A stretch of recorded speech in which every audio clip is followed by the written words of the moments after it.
Hi everyone, I have this Hyundai i30 here with P0016 fault code, which is the timing correlation between camshaft and crankshaft. And because it's referring to the intake side, I'm gonna start checking out some items, starting from this VVT solenoid on the intake side. This is the intake VVT solenoid valve.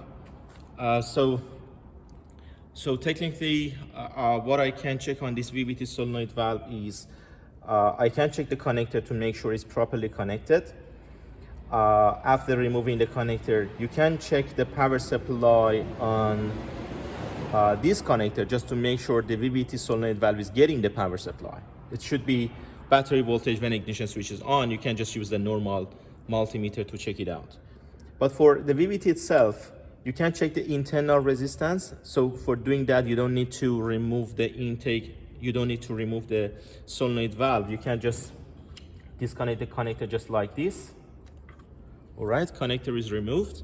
And you can use the multimeter to check the internal resistance of the VVT solenoid valve. After that, if you want to inspect the VVT solenoid valve itself, just to make sure there is no oil sludge around the solenoid valve, you can take it out and clean it or have it inspected. For removing, just there is one bolt in here, 10mm bolt. Okay.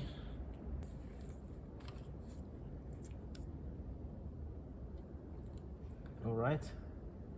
So this is my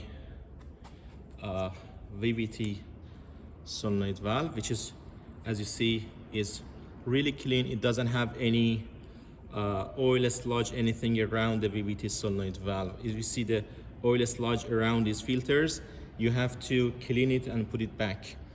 So normally, if you don't replace the engine oil on proper timing, the oil sludge is going to get to this point and it's going to block the VVT solenoid valve. But if it is shiny like this, it's okay. You don't need to worry about that one. So we're gonna go to the next step to check the internal resistance of the VVT solenoid valve. Let's do it. All right, I set my multimeter on resistance and I have my VVT solenoid valve right here. I'm gonna measure the resistance just like this by touching each pins. So as you see, I'm getting something around 12 ohms, which is exactly the manufacturer recommendation. So there is nothing wrong with VVT solenoid valve internal resistance. So it looks clean. It doesn't have any problem on internal resistance. You can inspect the operation as well by applying the power and ground on VVT solenoid valve to hear if it is clicking or not. But because this one is okay, I'm gonna put it back on. The next thing that I need to check is I need to focus on camshaft position sensor on intake side, crankshaft sensor, and then I can go for checking the VVT itself. Thank you very much everyone for watching.